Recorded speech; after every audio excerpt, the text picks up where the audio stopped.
What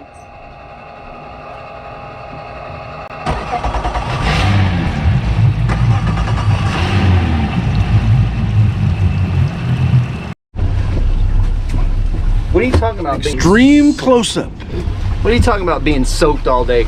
We just had the last rain that we're gonna get. Yep, but it's drippy. You know, you walk around in wet underwear all day, it's not fun. That's not a pretty picture. I know, even eye candies can't make that one look good. Anyway, we're going fishing. It's during hurricane. Winds blowing. Tropical depression. If you had a chance to get out today, I saw a report by one of the captains that does not regularly fish for grouper and snapper, and he absolutely killed it. By accident, or I don't know, but he killed it. But then watching the channel, or yeah, he watches the channel. Oh. And then we got those pictures from Katie and Ernie on the East Coast where they were catching huge American red snapper. They caught that that big mahi on a slacker jig. So we've seen tuna being caught on a slacker jig, mahi being caught on a slacker jig.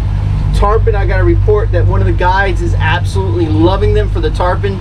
So the slacker jigs, you can catch about anything on them. Snook, redfish, trout, tarpon, grouper, snapper, mahi, tuna. The next thing is wahoo.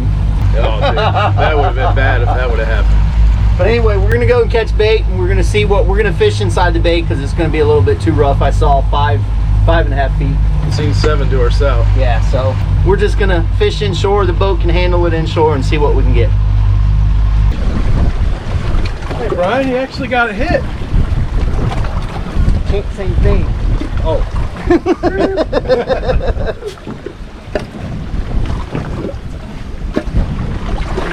Don't know what kind you do. That's true. I caught one, finally.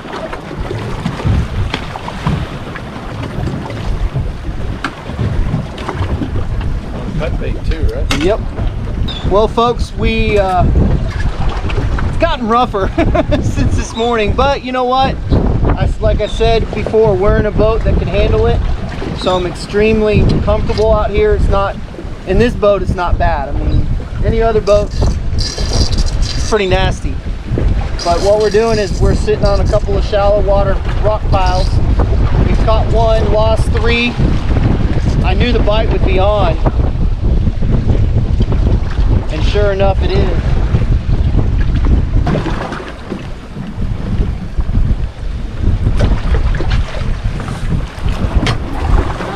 One of us caught one. The other one. No, he just came on hook. Ah! What? Shut up, Chad. For what, Todd? God bless America.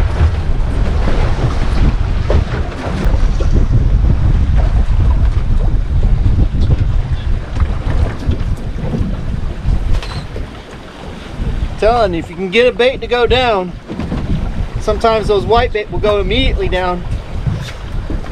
Excuse me. And if they do, they get bit.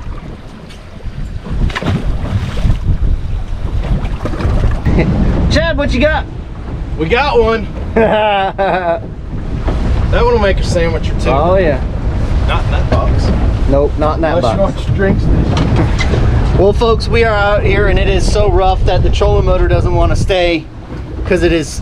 We had one roller come through that was at least 3 foot, but the bite has been friggin' unbelievable. So there's the trolling motor going off again. I'm gonna have to go and probably anchor up. We've got a oh no! windlass. I'm turning into Ernie. What are you doing, Chad? I'm turning into Ernie.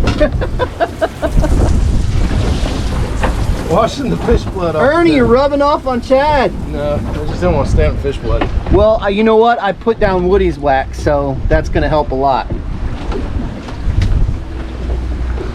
All right, so let's see if we can catch more fish. Ooh, yeah. Oh, wait. No. Nope. 20. It's 23. try this one. Well, unfortunately, it was like a 1/4 inch short.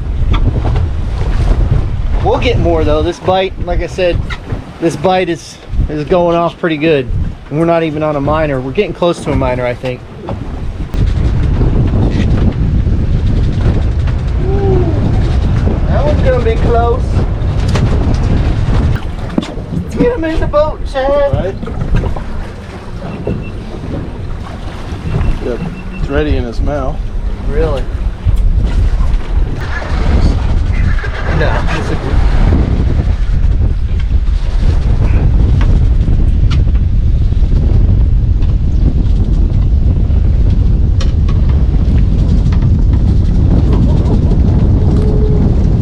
Come on, Chad.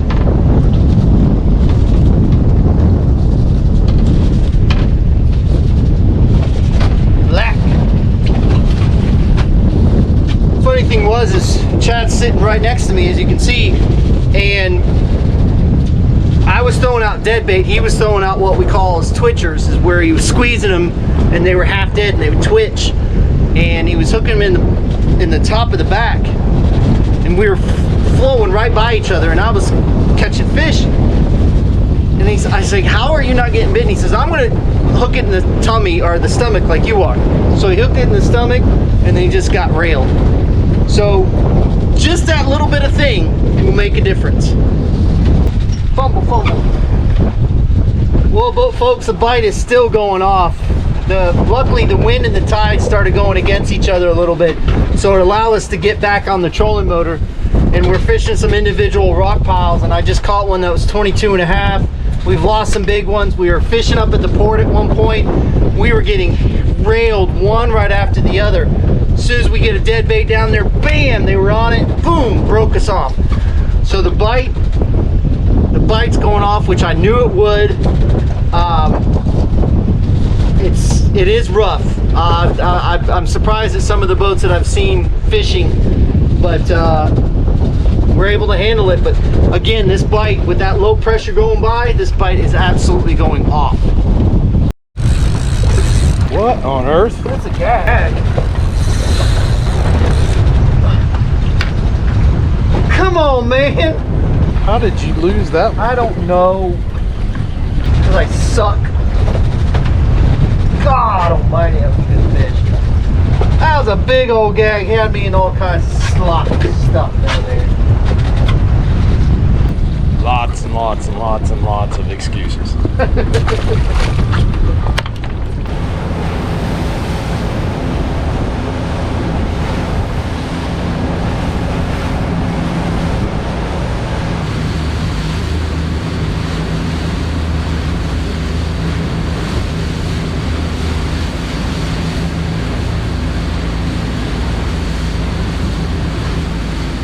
Folks, that was a lot of fun. It was a good trip, but it was rough, as you could see.